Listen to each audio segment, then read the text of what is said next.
Play the vid.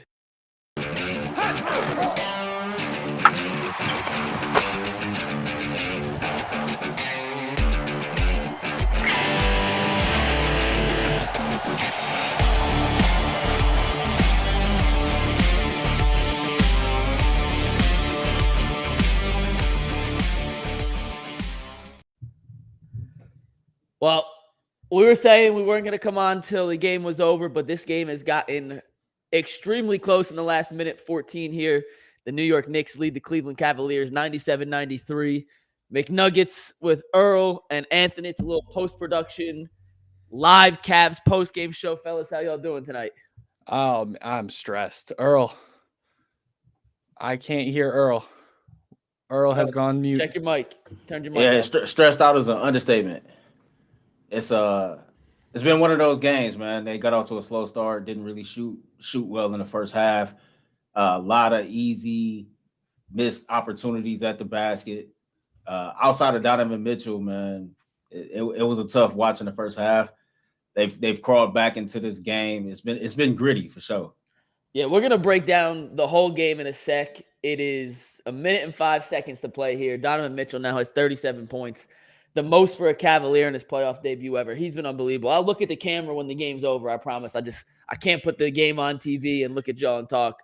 I'm not ignoring y'all. Thanks to everyone already for tuning in with us. It's going to be a wild last 65 seconds here as the Knicks inbound the ball up 2 with a minute to play exactly. And the first thing we'll talk about is just Donovan Mitchell in general and how he put the team on his back to keep them in and what that means moving forward. But good defense. I don't know how much of a delay I'm on, but gotta get the rebound. Oh, The no. Knicks get their own offensive rebound. 38 seconds. Brunson. God, it's a killer. Oh, with the left hand. So I can't give you all exact play-by-play what's going on because that will get us kicked off YouTube. But the Cavaliers now trail 99-95 with 35 seconds to go. They do have the ball.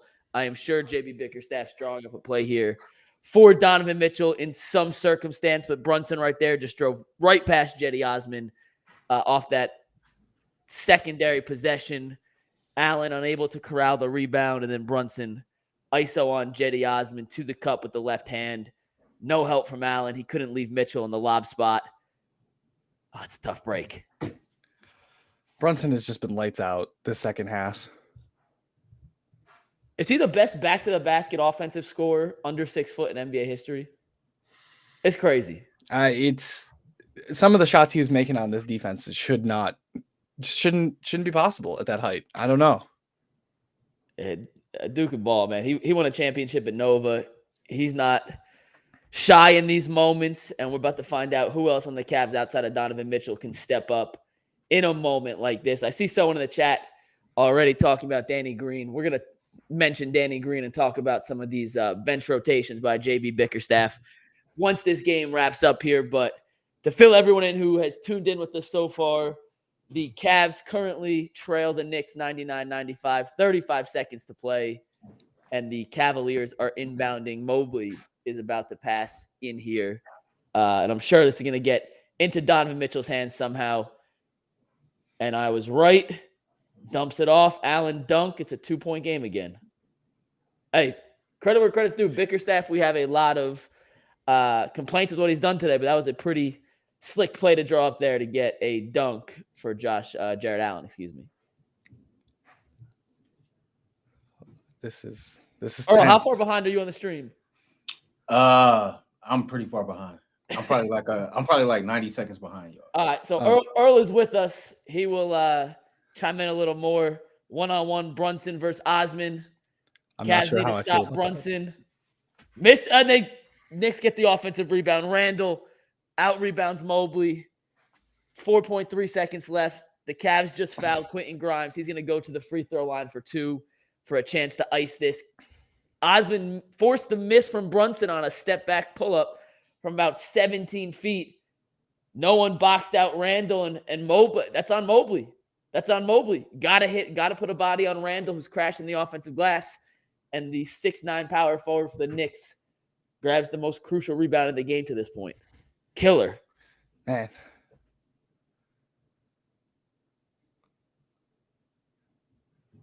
Mike, I don't know how much far ahead of you are than me. Yeah, I just saw him hit that foul shot. Yeah, me too. It's 197, Okay. 4.3 seconds. All right. We're on the same then. Yeah. You're a little bit ahead. Quentin Grimes, an 80% free throw shooter, makes this. It's a 2-possession game. Nothing but net. It is 101-97 with 4.3 seconds left. The Cavs do not have a timeout. Mitchell, they're not going to foul him. He's going to get one half-court heave. He misses it. Game over, 101-97. The Knicks take game one here from the Cavaliers. Frankly, it was a disappointing showing for the Cavaliers in this one. Home crowd, we talked about the importance of winning game one here, knowing what is ahead of them in this series with Madison Square Garden and that environment and some of the Cavs' woes. Guys, I'm going to turn off my TV so we don't get in trouble. I'm going to step out of the shop for 1 sec. Earl, Anthony, immediate reactions. Earl, lead it off. I mean, disappointing, man. Jay said it Friday. You worked as hard to get home court advantage, and you lose it in the first 48 minutes of the playoffs. Outside of Donovan Mitchell, man, I felt like the effort, the intensity, the energy was not there. Donovan Mitchell showed up ready to play, diving on the floor for loose balls, jumping in the crowd. His energy was there, and his teammates just didn't match it. And that's unfortunate. I understand for a lot of these guys, this was their first ever playoff game, but I kind of expected more from them. My point guard had 1 assist. That can't happen. And so things like that, hopefully they can clean it up. Both teams shot 40% or less in the first half. We knew that with the long layoff from their last game that they played into their first playoff game, you would see the rust, but I really thought that they would kind of get their legs up under them and kind of get their stuff together come the second quarter. Karis LeVert, a lot of missed opportunities at the basket. Dean Wade, airballing three-pointers. You just didn't get much help from your supporting cast outside of Donovan Mitchell. That's unfortunate. I think that's a lot of my early game reaction. It's just that we don't have a bench, especially compared to the Knicks. I mean, they were getting outscored, 30-8 at one point? It's sad to watch as soon as our starters come off. It's been like the Cavs story for as long as I've been a Cavs fan. The starters come off and we go down by 15. All right, so where do you guys want to start? Just so everyone in the here knows, thank y'all for tuning in with us. This is the production team post-game show here. We're going to break down the Cavs 101-97 loss here. Anthony is monitoring the chat, so if you want to yell at us, that is on Anthony to make sure he sees it. All right, I'll give you my overall thoughts, then we'll dive down, dissect it piece by piece. Couple things. This was a game I thought the Cavs had to win for 2 reasons. A, Jalen Brunson was in foul trouble in the first half. He only played, I believe, 11 minutes in the first half. If the Knicks' best player, second best player, I think he's better than Randle, but whatever. If one of their 2 best players is only going to play half a game at home in Rocket Mortgage Fieldhouse, that is a game you cannot lose. That is a game you cannot lose because, especially for a guard, it is very rare that those guys are the ones in foul trouble. You also have Julius Randle coming off a high ankle sprain. That's a 6-week injury. This was his first game back in 3.5 weeks. I think he's only going to get better as he plays. This was a, kind of get loose, find your rhythm, get back in the game type situation for Randle. And even though he didn't play spectacularly, I thought he played enough. And last but not least, we got to start with JB. And I'll toss this to you guys. In the first half, he went on a 7-minute stretch where he left Dean Wade, Ricky Rubio, and Karis LeVert on the floor. And in that 7-minute stretch, the Cavaliers were outscored by 14 points. Dean Wade's plus-minus in 7 minutes, -14. He airballed a 3. He hit 2 free throws. And that 14-point swing in that 7-minute stretch in the first half is what eventually cost them the game. Now, the Cavs came back. They took the lead late. But for the majority of the game, they were playing catch-up. And where did that lead come from for the Knicks? In that 7-minute stretch that I believe JB in that situation. You have to make a move. Once you see it start going south, call timeout, find other ways to get those backups minutes. But to keep those guys in for 7 minutes straight. I mean, to your point, though, like this is the playoffs, right? And you can't have a guy like Donovan Mitchell sitting on the bench that long and the lead is steady growing. Yeah. It's getting up to 8. It's getting up to 9. He finally brought him back in the game, I think, when the Knicks was at the free throw line and Cavs was already down 11. And things like that can't happen at this particular time of the season. You got to shorten up that rotation. You got to make quicker adjustments. And when your team is down like that with your best player on the bench, that can't happen. You got to do something to kind of swing the momentum back in your direction. And he failed to do that. He truly did. And where the hell was Danny Green? We'll get to that. We will get to that. Do not worry. That was the first thing Mike said to me when we joined this call is Danny Green's still on the bench. And I agree. I think JB's rotations were poor at best. And Dean Wade, if his shoulder is still bothering him so much that he's breaking those shots as much as he is, and he's not getting back on defense, why is he in at all? Yeah, listen, they don't have a backup big. And when they traded Kevin Love, they did that with the idea that Dean Wade could fill in as their third big man. They're not going to play more than 3 bigs, and Wade is a modified big. Like, he's not a traditional center. He's not Robin Lopez. But we're not going to see Robin Lopez, and we're not going to see Mamadi Diake for a reason. They think Dean Wade's their best option at that position, and if that's your best option, guess what? It's going to be tough to beat a team like the Knicks. Real quick. It's game 1. This series is far from over. People can panic all they want. It is the first playoff game for the majority of the Cavs rotation. I don't think the series is done. I don't think we need to be in total panic mode, but I do think we saw some signs today that make me rethink the way I looked at this series. I'm looking at the team stats real quick, guys, and I'm gonna read you a couple things real quick, and you tell me how, in the grand scheme of things, the Cavs don't win this game. In totality, they had a better field goal percentage than the Knicks, 44% to 42%. They made more three-pointers than the Knicks and shot a better percentage from 3. The Knicks made 4 more free throws. The Cavs had more assists, fewer turnovers, and twice as many points off turnovers. The difference, they got out-rebounded. By 38, and we saw them late in the game. Julius Randle, when they had a chance to get a rebound and have a shot at the win, Mobley didn't look for a box out. Randle swooped in, got the offensive board, and twice in the last 2 minutes, the Knicks missed. The Knicks got the rebound, and when that happens, like, you can't win if you don't make the little plays late in games. And the Knicks made those little plays today. The Cavs didn't. Simple as that. I mean, the Cavs are supposedly an elite defensive team. The Cavs are supposedly a team with 2 elite defensive big men. Yet you talk about we got out-rebounded 51 to 38. I mean, 17 of those rebounds, Mike, was on the offensive end. So, I mean, the second chance points, the multiple opportunities that they're getting on the offensive side of the ball. The Cavs didn't play physical.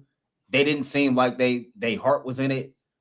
They played soft. You got people in the chat saying they played soft. They played soft. Again, if you got elite big men like that and you're getting out-rebounded 51 to 38, you gave up 17 offensive rebounds, which equivalent to over 12, 13 offensive, second chance points. It's like those little things like that will come back to haunt you in the long run. And those are things that needs to be cleaned up immediately before you play game 2. And well, when the threes aren't falling, I'm also looking at the box score real quick. I can't believe Allen had 14 points. It felt like he wasn't there at all watching the game. And I just don't understand how they didn't get them involved more the whole time. They came out in the second half, and that dart pass to Allen underneath, it looked like they were going to start working them in more, and it just never happened. They're still trying to run everything through Mitchell, and that's going to burn him out real fast. I think Mobley and Allen really need to step up if they're going to make a dent in these guys.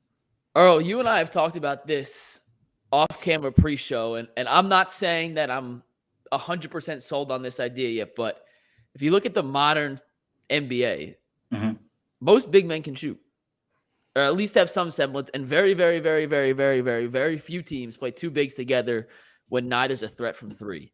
And you look at some of the Cavs' offensive struggles tonight. No one outside of Mitchell was able to really create their own shot, like just objective fact. Garland did a couple times, but for the most part, the Cavs were unable to create their own shots.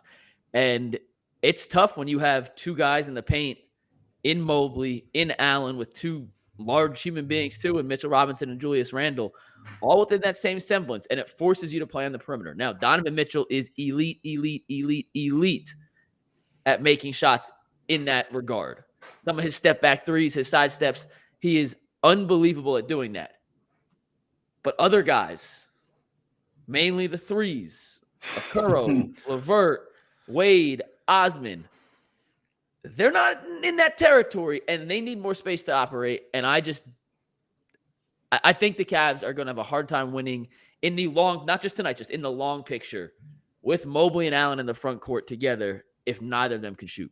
All right, so not to look too far ahead, but to look ahead, I think that this series, win or lose, or this playoff run, whenever it's over, I think is important, because this is what you're going to go back and what you're going to evaluate to see what adjustments and what changes needs to be made going forward.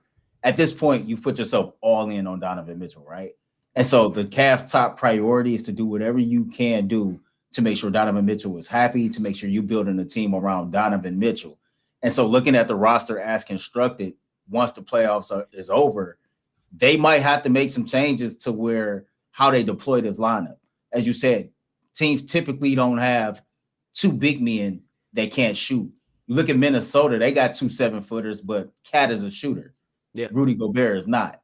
And so I just think that this is a evaluation process. Even though the Cavs are in the playoffs and trying to have success and trying to move forward, things are still being evaluated for the long run, as you said, because they're going to see in this stretch run, like who's built for the moment, what areas on the roster that needs to be improved, and how they can go about this thing going forward, because everything is going to come down to what do we got to do to keep Donovan Mitchell as a member of the Cleveland Cavaliers. Yeah, no, I agree with Earl there. A lot of this comes down to what adjustments can they make going into the rest of the series. And I'll be honest, as long as they win this series, I'll consider the season a win. I think that'll really put some icing on the cake. If they lose out, it's gonna be hard to keep Donovan Mitchell here. And I don't know, all that evaluation, does that go out the door if he walks out? You've gone all in. And I don't know where they go if they get swept or if they just bomb the series. All right, let's take a step back and focus on today before we get into 2 years down the road with Mitchell. I do want to focus on before we do the Danny Green conversation. Let's give the Knicks a little kudos where kudos is due. Jalen Brunson made tough shot after tough shot late in the game. That dude is a wizard offensively. Julius Randle, his first game back in 3 weeks, he did some things tonight that I didn't think he'd be able to do in his first game back.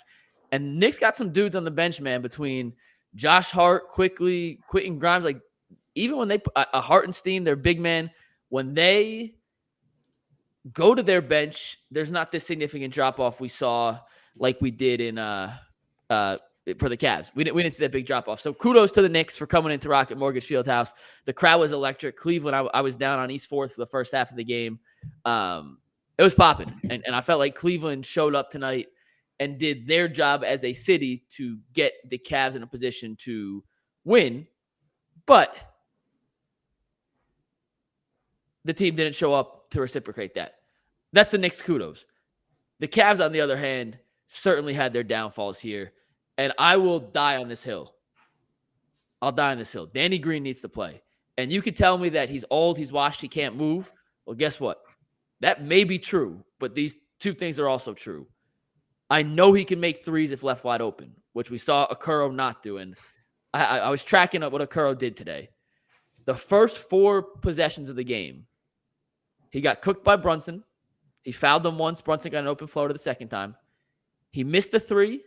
He got the ball back, and he shot. He passed up the 3. He tried to drive and got called for a charge. Then he passed up another 3. He gave it back to Mitchell for a step back. He made it. 4 possessions in the game. I thought he looked shook. Didn't think he could play. So at least Green gives you a shooter.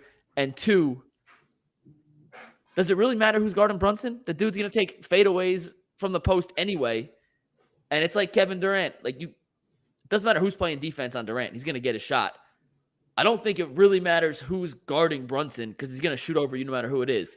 So if that's the case, and he cooked Okoro, he cooked Jetty, put me in with Green, see what he does, and if he can't make shots, take him out. But I at least want to see what a guy with 164 career playoff games can do before we just ignore that option on the bench, plain and simple. I agree with that. I mean, you look at it, we've talked about this off camera a lot. With Isaac Okoro out there, you're pretty much playing 4-on-5. There's no threat of him to make a jump shot consistently. And so teams are not going to defend him. They're not going to guard him. They're going to go guard somebody else, maybe double Donovan Mitchell. I seen Evan Mobley get doubled a lot. And if he's not hitting shots, then he is a liability, regardless of what he quote unquote brings on the defensive side of the ball. And so at this particular stage of the season, come playoff time, you need guys that can get buckets. And Danny Green can get buckets. We think from what we know based on his playoff history, he can get a bucket. Mm-hmm. And you need that. Isaac Okoro 0 for 4 from 3, 1 for 6 overall from the field. Like the hesitation to shoot wide open shots. Then when you do shoot shots, you're not taking really the best shot available to you, and then you're not making the shots. And so if Brunson is still getting his, then what's the point of him logging as many minutes as he logged? What did he play today? 23 minutes. Yeah. 23 minutes. And he really didn't have an impact on the game at all. So, yeah, I need to at least see what Danny Green can do. If you're going to play Dean Wade, you can definitely give Danny Green some minutes as well. Just saying. If you don't think anybody's going to be able to defend Brunson, you might as well put someone out there who can at least score with him, right? And listen, like Okoro did a good job staying in front of Brunson, but it's like you could stay in front of KD, he's going to shoot over you. Like Brunson is the kind of player who will back you up and take a fadeaway jump shot over whoever. Like it's not less of a shot at Okoro's defense and more of just the reality that I think he's going to back into you, do his little fadeaway, and it doesn't matter if you have Giannis guarding him. Well, I guess maybe Giannis is 7 feet with long arms. That's not the good example, but Danny Green's bigger than Okoro. If he's going to take fadeaway shots over a defender, why not put the bigger defender in who you know at least isn't going to be scared to take the three? And there was a couple times in the first half with Okoro that he passed up an open three after missing two. What did he finish? 0 for 4 from 3, right? He didn't end up making one. Yeah, 0 for 4. Yeah, 0 for 4. So 1 for 6 overall. I think. Listen, we saw Danny Green play 2 games at the end of the season in meaningless games. He put up stats. We don't see him in practice every day. If they see something in practice like, hey, we can't play him, then I have no idea what he's doing that Okoro and them aren't bringing to the table. So I don't know. I'll die in the Danny Green hill. I'll die in the hill. He has to play. Well, I mean, we've talked about it. That 3 position is tough, right? And so we knew that Okoro was going to log minutes. We know that Osman was going to log minutes. Karis LeVert was going to log minutes. Karis LeVert had played 18 minutes, had 3 points. He was bad tonight. He was awful tonight. You know, where's the Karis LeVert that we thought had become a consistent threat off that bench for the Cavaliers? These dudes just didn't show up tonight. And like I said when we kicked this off, to me, Donovan Mitchell came out and asserted himself as that dude. Bad man. He let you know that he's here, that he's the leader of this team. And I think he did everything he could from an emotional standpoint, a leadership standpoint, to get his guys' engines revved up, and they never got there with him. I mean, he even, the whole flare up with him and Julius Randle there for a minute. He was doing whatever he could do to get his guys ready to go. And it just seemed like they couldn't match his energy to save their life. And this is the result of it. We got a super chat, Anthony. You want to read that real quick? Yeah, I cry myself to sleep knowing a llama will never have the pleasure of bouncing a basketball. Poor, sweet, furry creatures. So interesting super chat from Srudy over there, but we will read them. If they come up, we will read them. I see it. I'm looking at the chat real quick, and Anthony, you got to click on these if you want to pull them up. But I'm going. This one's flying by. You were not kidding. I see some people saying you can't play Garland and Green together because they're both bad defensively. I mean, yeah, that's true. But like I said, I don't frankly think it totally matters who's guarding Brunson because he's going to get a shot no matter what. Like, Okoro can play good defense on Brunson. He's still going to back down Okoro. He's still going to hit him a little shimmy shake, do the little fade away, and it doesn't frankly matter who's on him if he's taking shots like that. So my point is, at least we know Danny Green's not going to be scared to step up and take shots. And the Cavs, in my opinion, need a guy who at least will take that 3. And we've seen Danny Green make 3s before. We've seen him make 3s before. We literally have never seen Okoro make a playoff 3. Do you know why? Because he went 0 for 4 tonight. He has 0 playoff 3s in his career. Danny Green's played 164 playoff games. So he's won 3 championships.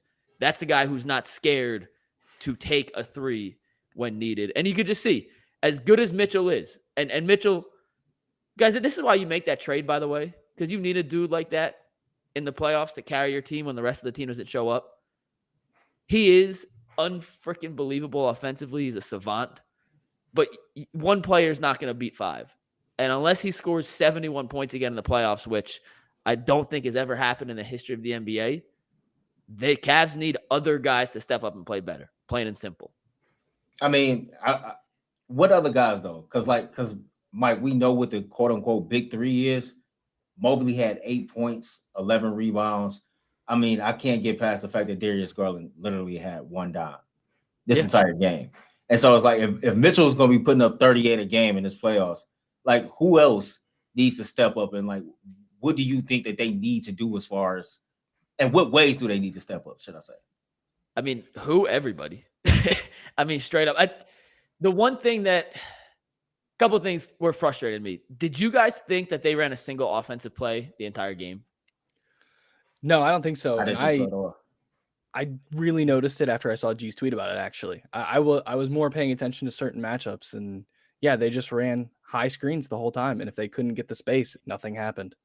Yeah, and that's what they've done all season. So it's not like they have a deep repertoire of offensive sets to really dive into, but I think they have to find ways to get Garland into the paint so then he can dish out to other guys. Like Garland has to be the focal point, especially early, to get him more involved so he feels like he's contributing a bigger factor. When he's going and he's getting 2 feet in the paint, that opens up dump offs to Mobley and Allen and all these other opportunities for other guys. And I thought it started, like when the game first started, who was the one player that had the ball in his hand 9 out of 10 times in the first quarter? It was Mitchell, right? Yeah. And as good as he was, and I think he had 11 points in the first half, it's not hero ball because it's in the first quarter, but it's isolation basketball. And when that happens, other guys tend to zone themselves out, fade out, and I would rather let everyone else get involved first and then let Mitchell take over. So I've just kind of switched the script and let DG be option A in the first quarter, let Allen take over when he has to, but let DG get involved, get Mobley touches, try to find other guys to make a bucket or two because, like I said, if Mitchell's going to score 50, it's going to happen, but everyone else needs to step up as well. I agree. I think they tried to get DG in there a little bit early, but he genuinely looked shook. I got to give credit to Barrett. Barrett was all over him in that first quarter when it all started off. I think he caused at least 2 turnovers within the first 7 minutes of the game. Yeah. Darius Garland cannot log 43 minutes and only shoot the ball 13 times. Yeah. Like that can't happen. I mean, Evan Mobley shot the ball 13 times. Outside of that, nobody else took more than 8 shots this entire game for the Cavaliers. So I don't know if the moment was too big for them. You know, hopefully it's just game 1 jitters. A lot of these guys has not played in the playoffs before. Hopefully they see what happened and they see it's real. Come this time of year, it's real. You know what I mean? You got punched in the mouth. Are you going to get up off the camera and come back and do something about it? And that's to be determined right now. But to your point, I mean, they kind of exposed some things about the Cavs that was issues all season long. And, you know, as fans, not just people who cover this, you know, professionally for a living, I think we kind of get lost into that it's legit 2 different seasons. Yeah. You know, the regular season and the playoffs is 2 different seasons. And we got a heavy dose of how real it can get and just what our flaws are and how far we got to go. I'm going to put on my Cavs optimism hat here for a second, all right? There we go. Positive vibes only here. They didn't play a real game in 12 days. True. None of the Cavs starters had touched the court in a real meaningful game since April 4th against Orlando. That is it. And I'm going to hope that we haven't played in 2 weeks. We're rusty. First playoff experience. Electric crowd, national TV. We know it's a different game. Defenses step up in ways we didn't see in the regular season. And frankly, blame it on JB, blame it on the coaching staff, blame it on the players not being mentally ready. They weren't ready. Just plain and simple. They weren't ready. Positive Luke, positive McNuggets here. Game 2 is a different story. They can't shoot worse for the majority. Like the team can't shoot worse. In the first half, I tweeted this out. In the first half alone, Cavs not named Donovan Mitchell were 10 of 30 from the floor and 1 of 11 from 3. Like literally outside of Mitchell, they can't shoot worse. So they have to play better. And despite, frankly, a pretty damn terrible offensive performance in totality from the Cavs, they lost by 4. And had they boxed out, they had a chance. And once again, had they boxed out is not just something we could pass over. Mobley has to be held accountable for not boxing out there. You cannot allow Julius Randle to crash the glass untouched, get the rebound. But had they got that rebound, you had Donovan Mitchell down 2 with the ball and 23 seconds left. I'll take my chance in that situation every time. So I don't think it's the world's falling yet. I think there's some positives to take away from this, considering they did not play well and they still had a chance to win this game. I mean, if I wanted to put a positive spin on there, in the first half in particular, right? I seen Karis LeVert drop to the basket 2-3 times, miss some easy layups. I seen Ricky Rubio hit his defender with a smooth crossover, get to the basket, miss the easy layup. I seen Dean Wade airball a wide open 3-pointer, right? So for me, you gotta hit those open shots, right? You gotta hit those shots at the basket. You know what I mean? Those bunnies, those are gimmies. You gotta hit that, and you just gotta make your shots. And the Cavs didn't make shots. Now I get it. The Knicks didn't either. You know what I mean? And both teams has not played a meaningful game, but they were ready, and we were not. And that's only when your team is not ready to play, that will always fall on your head coach, no matter what sport you're in. Yeah. And JB should have did a better job of having them ready to go, understanding the moment. And I get it, Mike. For some of them, you know, the moment might have been too big. The butterflies probably was real when you see the crowd understanding you're on national TV and everything that's going on. But for you to be the head coach of this team, that is your job to prepare your team for things like that. You had 10 to 12 days to prepare them for what was to come, and they wasn't ready for that. So, I mean, I agree. To try and keep it positive though, the defensive side of the ball, I don't think was that bad. I think Randle made a lot of tough shots that not a lot of people are going to make. They got they play Sunday, so they have a day to look over everything. Or no, they play Tuesday. Sorry, I'm 2 days ahead of myself. They have days. This is where we're going to see what JB's made out of. He couldn't adjust in halftime. He made some, but we're going to see what they come out with game 2. Because I'll be honest, if they were scared going into game 1 today, I don't know what they're going to be like going into the Garden if they're down 0-2. Well, game 2 is a must win. And another thing that we're still in positive mode here, I tracked the game. So this is an unofficial count. Unofficial count. Like this may not be the exact number. I counted 16 missed shots within 3 feet of the basket for the Cavs. 16. Those are layups. Yeah. Those are shots that NBA players need to make at a very high rate. And as a team, the Cavs missed an unbelievable amount of bunnies tonight.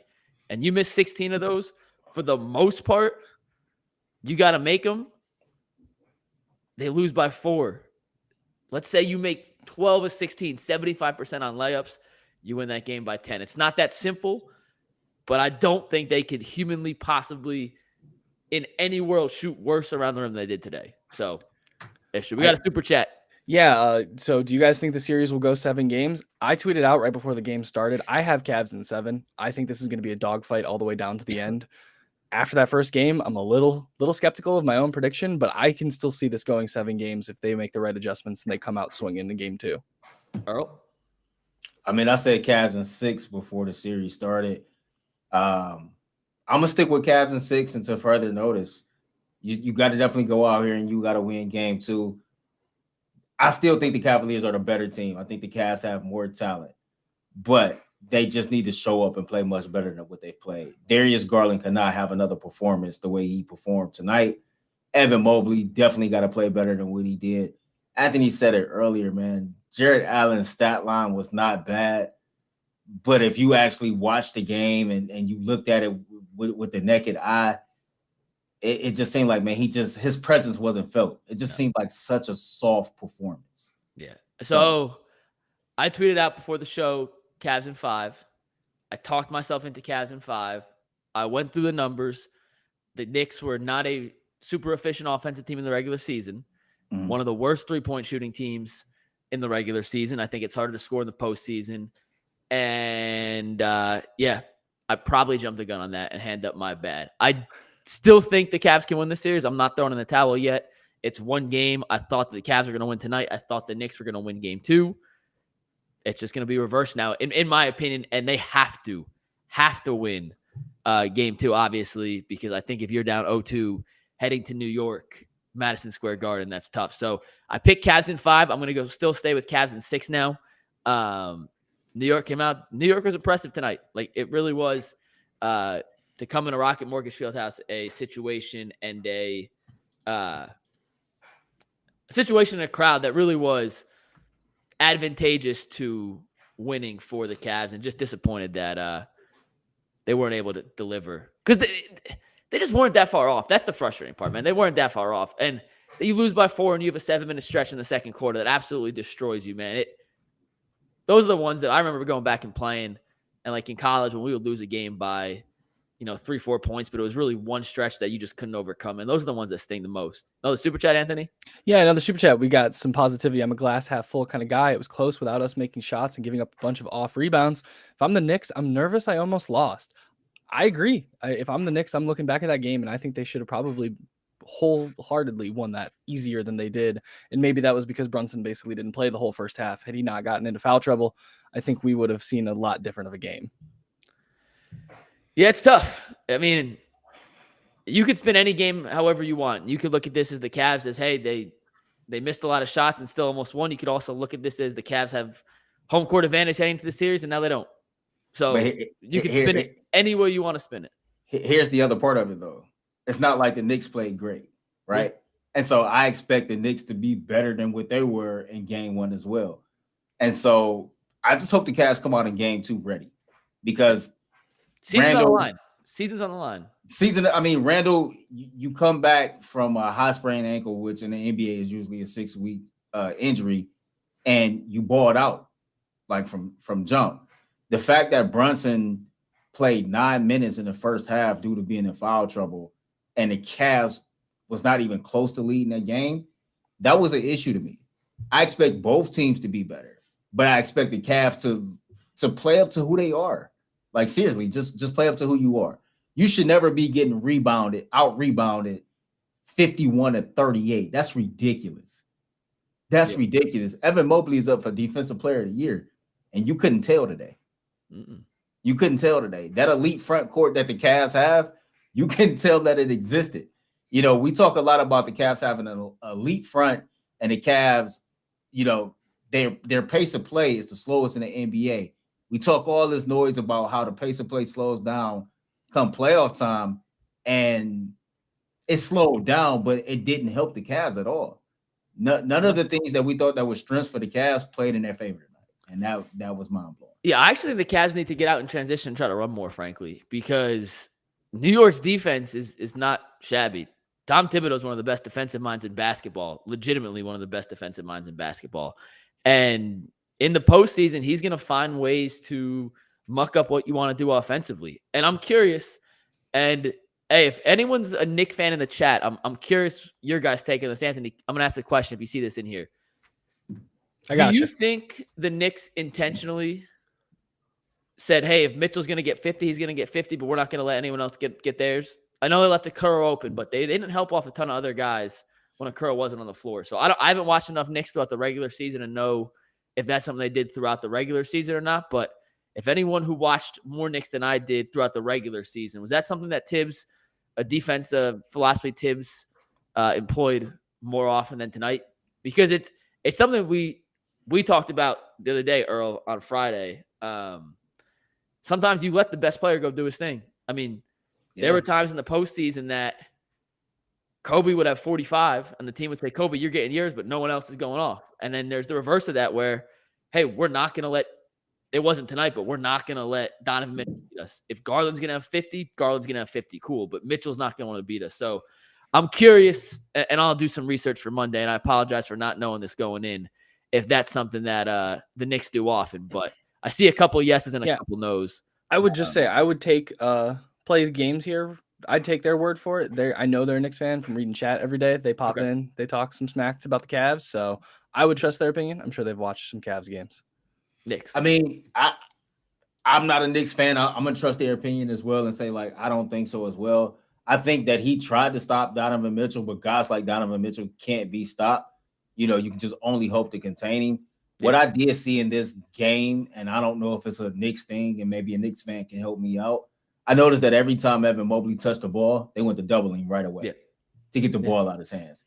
And so, I don't know if that was just strategic to this particular series or that's just how they play basketball, but I thought it was smart. As soon as he touched the ball, they doubled him to hurry up and got the ball out of his hands so he couldn't be effective at all during the game. So what's funny? And just in that last 3 minutes, we're talking about things that we thought Tibbs might have done and stuff you noticed with Tibbs. Can you point to anything that you saw in reverse with the Cavs that they did differently than what we saw in the regular season tonight? No, that's the problem. Honest to God, can you point to one thing that was different than something we saw in the regular season tonight from JB and the Cavs staff? No, not at all. Go ahead. Go ahead. No, go ahead. I was just gonna say at halftime, I'm sitting here and I'm like, all right, when are you gonna bust out something new? And I figured, first half, let them ride. Second half, make the adjustments, show them what we got, and I didn't see really anything change. And it's really disheartening to watch a coaching staff like that, throw that away. Like we said, everything is up for evaluation, right? And I know it's just one game, and we don't want to overreact to one game. But a lot of the issues that people have with JB Bickerstaff throughout the season, clearly, if you're looking at the chat, are the same issues that people are having with him right now. And so when we talk about this being an evaluation period, and we understand that Donovan Mitchell is the priority, I just hope that JB Bickerstaff don't find himself on an out because he failed to adjust. We talk a lot during the football season about Kevin Stefanski being able to adjust to the other team adjustments.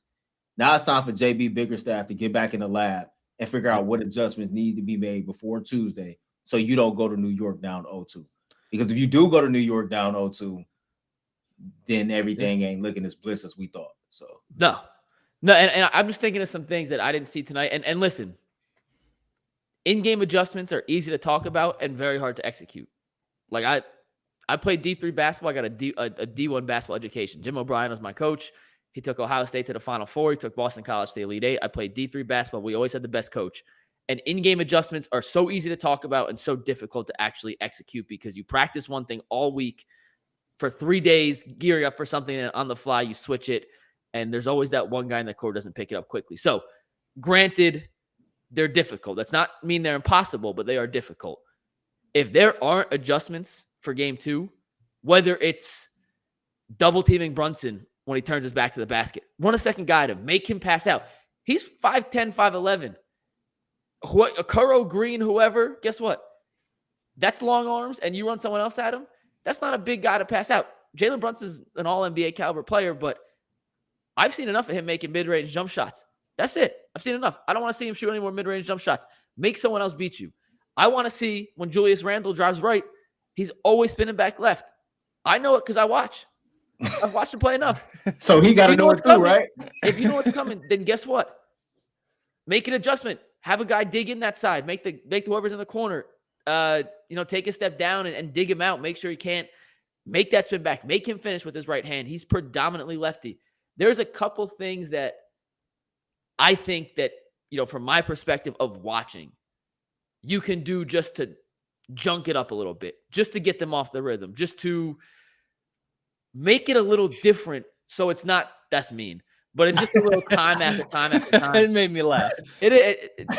Just so it's not exactly the same thing back to back to back. And listen, we could talk about it, man.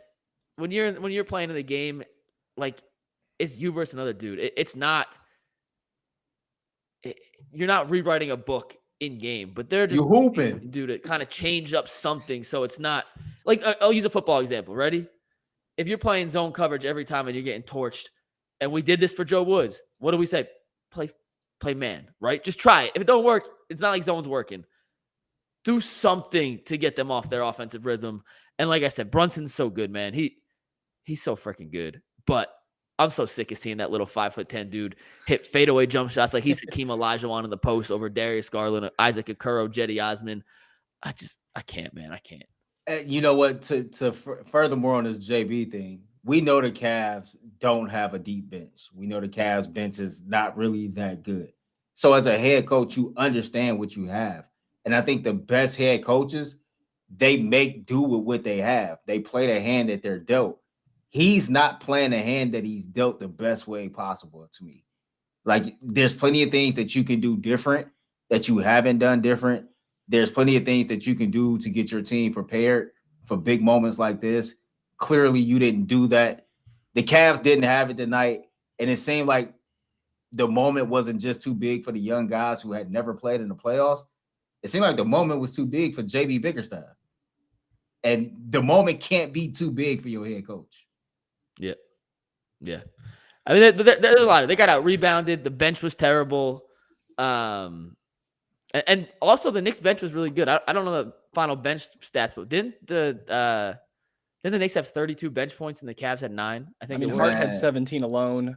I was just about to say Josh Hart balled. Toppin had good. 9. I said Josh Hart would have been the perfect pickup for the Cavs at the All-Star break or the trade deadline, excuse me. And he didn't go for much. I think they only traded a second-round pick and some money for him, but I could be way wrong. Actually, don't quote that. I'm gonna look that up. I might be way wrong. I agree. I would have taken Hart. I think one of the craziest facts I heard during the game too was this is his first playoff game. I thought he was. I know he's been in the league for a while. I thought he was coming in with a little bit more experience than his first game, and he definitely showed up to that first playoff experience. He was ready. He played in a lot of big games at Villanova. He's no stranger to the spotlight. But he's good, man, and he's a gamer. And I'm not sure how many quote unquote gamers the Cavs have. Like I'm just gonna go down. This is not a shot. Like, it's one game. Listen, we could have a totally different conversation after game 2. I don't think the sky is falling, but is Dean Wade a gamer? Like, do you look at him and say he's a gamer? You know, honestly, early in the season, I thought there might be something there when they went on that 8-game stretch, and I don't see it. I don't know if Ricky Rubio a gamer, like a dude that you want to go to war with in a playoff game. Nah. Is Karis LeVert? Nah. He's a maybe for me. Like, he's a hit or miss. Yeah, it depends on the day. Give me Karis LeVert with the fro, not Karis LeVert with the braids. Karis LeVert with the fro be balling. He get them braids in his head, and he just get lost out there, man. Seriously, the 40-point game he had earlier this year, he had the fro out. I'm not making this up. Well, he had a 50-point game I think 2 years ago, but I don't know. Oh, in totality, we'll go for 5 more minutes here. Make 2 more thoughts here. In totality, an ugly loss because the game itself was ugly, but I do think there are areas that are at least fixable. You can make more bunnies, right? The Cavs missed a lot of easy shots around the rim. You can make that. It wasn't like schematically they were completely blown out of the water, and they're gonna make more shots because they physically literally can't shoot worse. And if they do, then we're having a whole different discussion about something that went catastrophically wrong. So, Anthony, final thoughts on game 1 and your big prediction for game 2. Final thoughts. I was disappointed by the weak start. I'm happy that they brought it back to a 4-point loss. Yeah, 101-96. It's a big stage for those guys to step up on.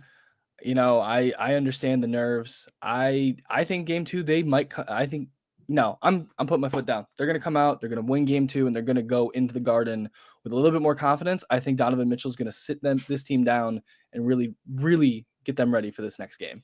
Donovan Mitchell came out and was pure hustle this game. I have full faith in him to take this team under his wing. Disappointed. You know, the Cavs didn't come prepared. They didn't come ready to play. They didn't defend home court. They just didn't. It's a lot of things that I expected them to do. They didn't do. As far as game 2 goes, I just expect them to be better. I expect them to shoot better, but I also expect New York to be better. And New York does have a deeper bench than we have. So I'm not trying to overreact, but I think my eyes was open to some issues that I thought were just regular season issues that I thought, you know, come playoff time, things would be a little better. But you get I think we got 12 or 13 points combined coming off our bench. Mm-hmm. That can't happen in game 2. The unforced errors, being out rebounded the way that we were. Darius Garland, man, I need more from you in game 2. Yeah. Evan Mobley, I need more from you in game 2. I can't stress that enough. And JB Bickerstaff, bro, if a coral is an Achilles heel, you got to take him out. You got to try something that you haven't tried. What's the worst that can happen? Mm-hmm. So I saw real quick before I give you my final thought. I saw a comment that said, "How do you teach rebounding?" It's effort. It's blocking out. It's having the awareness to know, hey, this shot's going up. We literally need the ball for a chance to have a shot at the game winner. I can't not find somebody, put an elbow in them, box out, and get that rebound. Like, that's how you teach it. You're not going to teach someone a skill they don't have in 3 days before game 2. But rebounding and defense are all effort. It's all effort. My final thought on game 1. Disappointing, but I don't think the Cavs can play much worse. So at the end of the day, I think you're disappointed that you lose game 1 in front of the home crowd, but there's a lot of things that are fixable that can be fixed for game 2. Does that mean they're going to fix them all? Hell no. Probably won't. Can you fix some of them? Absolutely. And the last thing I'll say is, Jason Lloyd, if you are still on Danny Green Island, I am still on Danny Green Island. I've never seen the show Lost, but you can make a remix 2.0 2023 version of me and you on Danny Green Island. I will die on that hill. I think he needs to play in game 2. And if he doesn't, I'll cut part of my hair off for game 2. Done. If he doesn't see the court in game 2, I'll go like this and I'll just cut a piece of my hair off straight up. Done. I will. There you go. No, that's a YouTube short I'm excited to post. He's got to play. Plain and simple. He's got to play. No, I fully agree. All right. That'll wrap up the first ever post-game show for a Cavaliers playoff game. The UCSS production crew holding it down. Earl the Pearl, Anthony, myself. We will have a show on Monday. We'll recap this more with the usual panel. We'll get Brad, Jason, G, J, Bull, all their thoughts on this. Game 2, Tuesday night. Better be a dub because I don't want to cut my hair for real. Yeah. So well, Danny Green's got to play. I shouldn't have said that, but I'm gonna roll the I'm out a man of my words. Thanks for watching, everybody. Yeah, play it out, and we will see y'all Tuesday. Have a good. Crawford, Adam the Bull, Garrett Bush, and so many big names. It would take me hours to say all of their names.